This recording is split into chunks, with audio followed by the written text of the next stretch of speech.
আব্বা তুমি কোনো চিন্তা করো না, আমি আর জবাব নিবই। আর এখানে কাজ না করে বসে আছিস? বেশি বাড়াবাড়ি করলে কিন্তু অসুবিধা করে দেবো।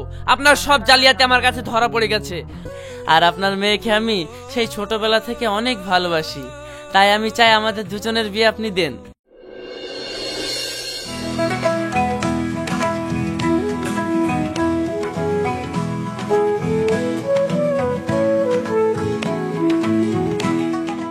বাবু আজকের মতন কাজ হয়ে গেল, তাহলে আমি বাড়ি চলে গেলাম। এই বাড়ি যাবি মানে?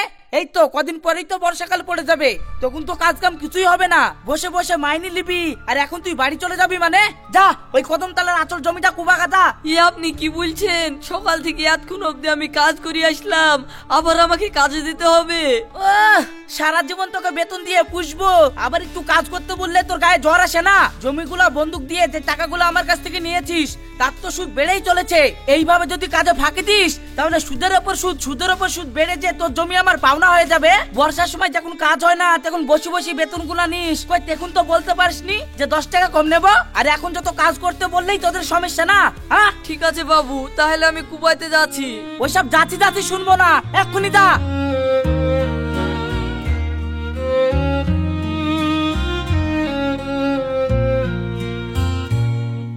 লেন বাবু।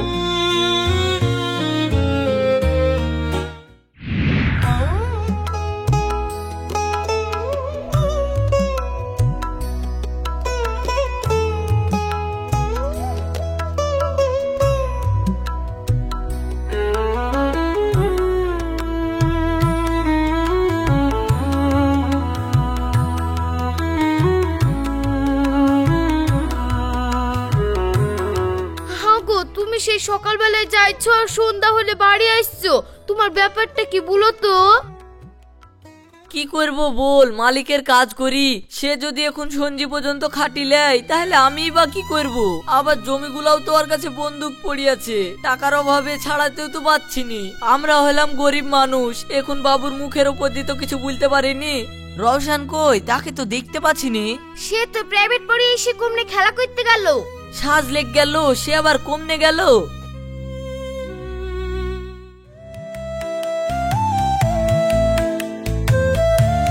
রওশন কমনে গেছিলি? আব্বা রাইসের সাথে খেলা করতে গেছিলাম। বাপ, খেলাধুলা যা করিস করিস, পড়াশোনাটা একটু মন দিয়ে করিস, নাহলে তোকেও আমার মতন বড় হই পরের মুনিশে যেতে হবে। আব্বা পড়াশোনা আমি মন দিয়ে করি। এই দেখো আমাদের স্কুলে আজ রেজাল্ট বেরিয়েছে, আমি ক্লাসে ফার্স্ট হয়েছি। আর তোমার ওই মালিকের মেয়ে 10 জন্য পাস করেছে, তার লাগি ওর রোল হলো 28। বাপ, সে যে যাই হোক, তুমি পড়াশোনাটা একটু মন দিয়ে করবা, আর কারোর সাথে ঝামেলা করবা না। মনে রেখো বাপ, তোমাকে পড়াশোনা করি জীবনে প্রতিষ্ঠিত হতেই হবে। আর তুমি ফার্স্ট হয়েছে বলি কারোর সামনে জানে গর্ব টর্ব করো না, হবে তো? ঠিক আছে আব্বা। হ্যাঁ গো, তোমাদের বাপ বেটার কথা শেষ হলে তুমি গা হাত পা ধুয়ে আসো, আমি তোমাকে খেতে দিই। ঠিক আছে ঠিক আছে, যাচ্ছি।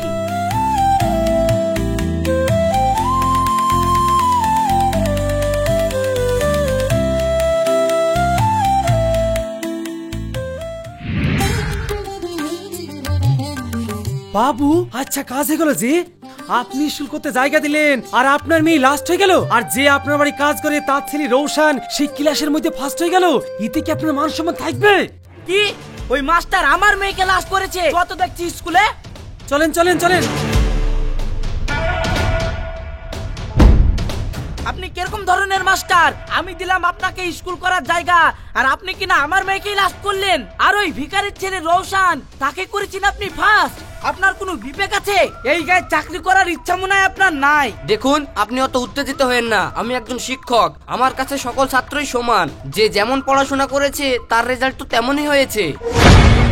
আমি ওসব ভাষণ শুনতে আসিনি, আপনি এক্ষুনি আমার মেয়ের একরোল করে দেন, যাতে আমি সবাইকে বলতে পারি যে ক্লাসের মধ্যে আমার মেয়ে ফার্স্ট হয়েছে।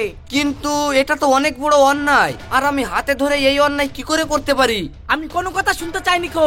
আপনাকে যদি এই স্কুলে থাকতেই হয় তাহলে আমার মেয়েকে ফার্স্ট করতেই হবে, আর না করলে এর ফল যে কি হতে পারে আপনি খুব ভালো করেই জানেন। ঠিক আছে, আপনি অত উত্তেজিত হয়েন না, আপনার মেয়ের রোল আমি 1 নম্বরই করে দিচ্ছি। চলেন চলেন চলেন।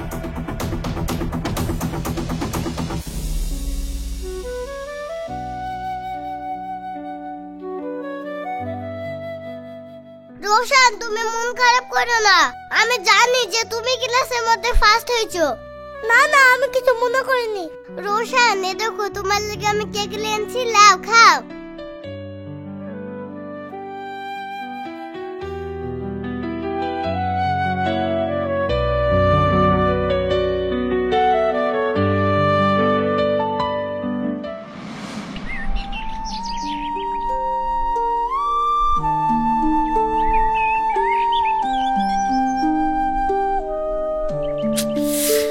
না, আর পাচ্ছি নি। মাথাটা জানি কেমন ঘুরছে, শরীরটাও খারাপ করছে।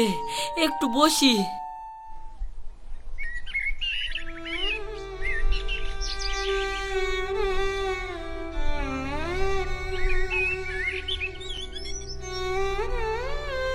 ওই দেখেন বাবু বসে আছে। কিরে, কাজ বাদ দিয়ে লক করে বসে আছিস রে? বাবু, আমার মাথাটা জানি কেমন ঘুরে উঠলো, তুই শরীর খারাপ করছে, তার লেগে একটু বসলাম। তোদের এই নাটক আমি সব বুঝি।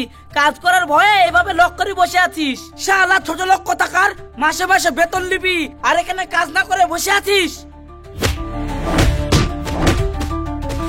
মারেন না বাবু, মারেন না, আমি জ্বর গায়েই ঘুমাচ্ছি। দেখলি, মারের চোটে ভূত পালায় আর কোথাকার জ্বর। যতক্ষণ না কুবানো শেষ হবে ততক্ষণ তুই আজ বাড়ি আসবি নি।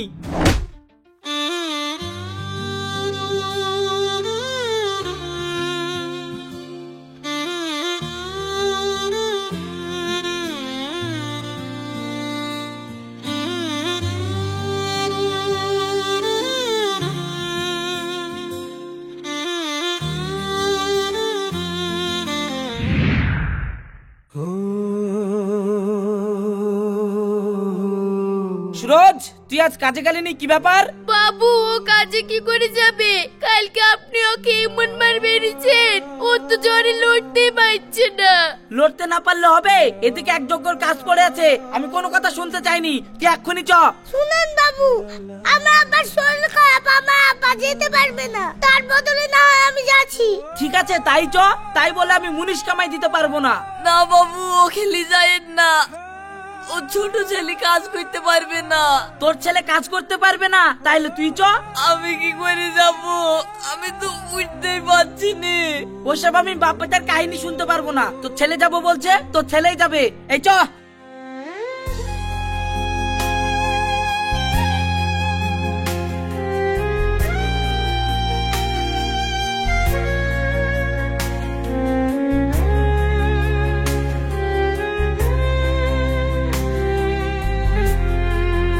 ওগো, কোথায় যাচ্ছো? থামো থামো, যেতে হবে না। আমি দেখে আসছি।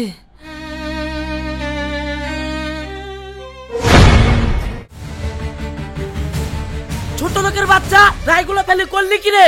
তুই জানিস এই রায়ের কত দাম? ধর ধর, একে ধর। বাবু বাবু বাবু, মারেন ধর, না, ধর। মারেন না। বাবু বাবু, ছেড়ে দেন বাবু। ঠিক আছে, বাবু, মারেন তাড়াতাড়ি না। ওকে বাড়ি নিয়ে যা। আর হ্যাঁ। রায় কটা আর ভুয়েতে রায় কটা আছে, ঠিক আছে। সব কুড়ি গোটাও না ভরবি। আর কোনদিন তোর ছেলেকে পাঠাবি নি। শালা ছোট লোকের বাচ্চা, ছোট লোক।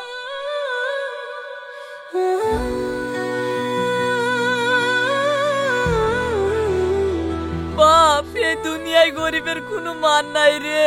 তাই বলছি, তুই পড়াশোনা করি বড় হ, নাহলে তোকেও এইভাবে বড় লোকদের হাতে মার খেতে হবে। আব্বা, তুমি কোনো চিন্তা করো না, আমি আর জবাব নিবই।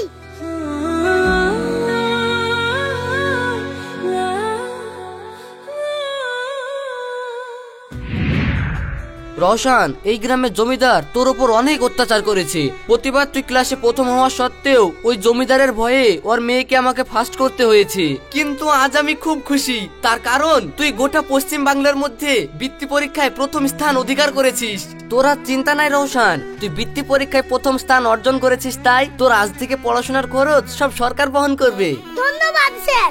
তাহলে আমি এই খবরটা এক্ষুনি আমার আব্বা মাকে জানিয়ে আসছি।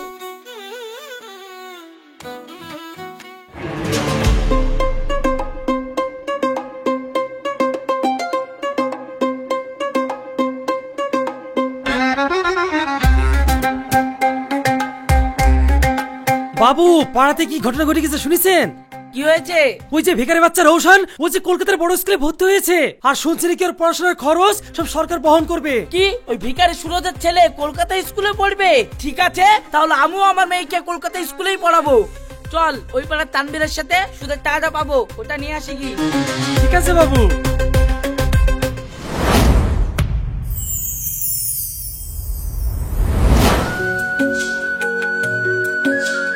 আরে শুনেছিস নতুন বিএলআরও অফিসে বলে একটা নতুন অফিসার এসেছে?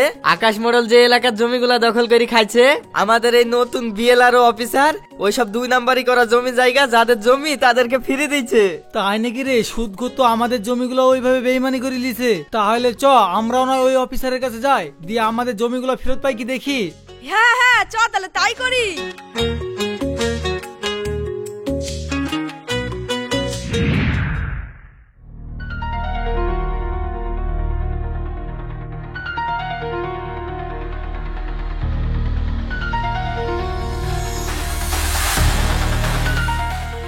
ঠিক আছে, তোমাদের কাগজপত্র সব ঠিক আছে, তোমরা এখন যাও, আমি দেখছি কি করা যায়।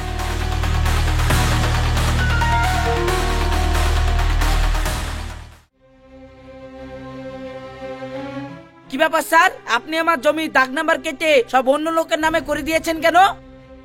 আপনি দিনের পর দিন গরিব মানুষের রক্ত চুষে যে জমিগুলো আত্মসাৎ করেছেন, এই জমিগুলোর মালিক তো আপনি না। এগুলো তো সবই আপনি জালিয়াতি করে জমিগুলো দখল করে খাচ্ছেন, তার প্রপার ডকুমেন্টস এই যে আমার হাতে।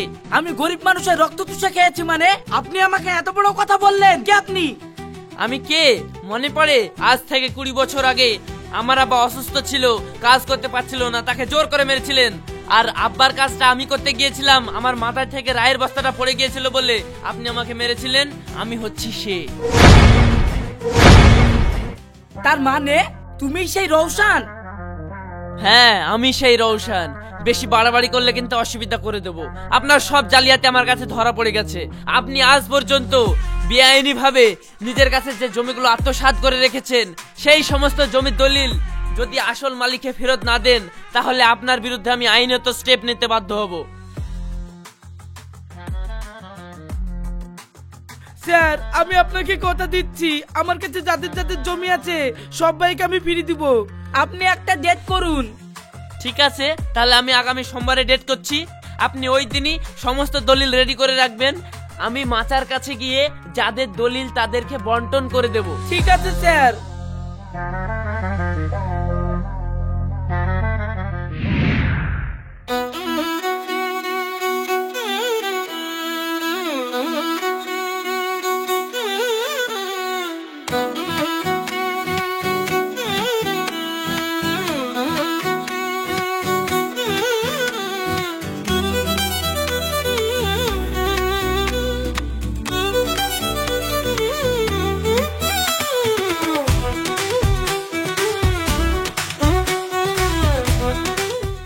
বা তুমি ছিলা বলে আজ আমি আমার স্বামীর দলিল ফিরে পেলাম।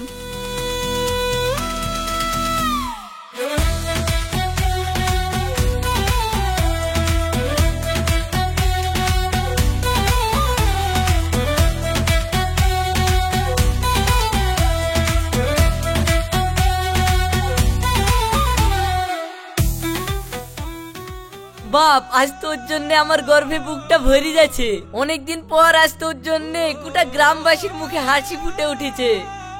আব্বা, মনে আছে তো এই জমিদার একদিন তুমি টাকা শোধ করতে পারোনি বলে তোমাকে আর আমাকে অন্যায় ভাবে মেরেছিল, আর আমাকে ভিখারি বলেছিল। আব্বা, চেয়ে দেখো আজ ভিখারিকে। ওই দেখো, ভিখারি আজ তোমার সামনে দাঁড়িয়ে আছে। আপনাকেও একটা কথা বলি, অন্যায় কখনো চাপা থাকে না, সত্যের জয় একদিন হবেই। তাই গরিব মানুষের ওপর অত্যাচার না করে তাদেরকে ভালোবাসতে শিখুন, দেখবেন তারাও আপনাদেরকে সর্বোচ্চ দিয়ে ভালোবাসবে। আর এই ভালোবাসাটা আপনার হাজার হাজার বিঘা সম্পত্তির চাইতে অনেক শান্তির। বাপ, তুমি আমার চোখ খুলে দিয়েছো, তুমি আমাকে ক্ষমা করে দাও।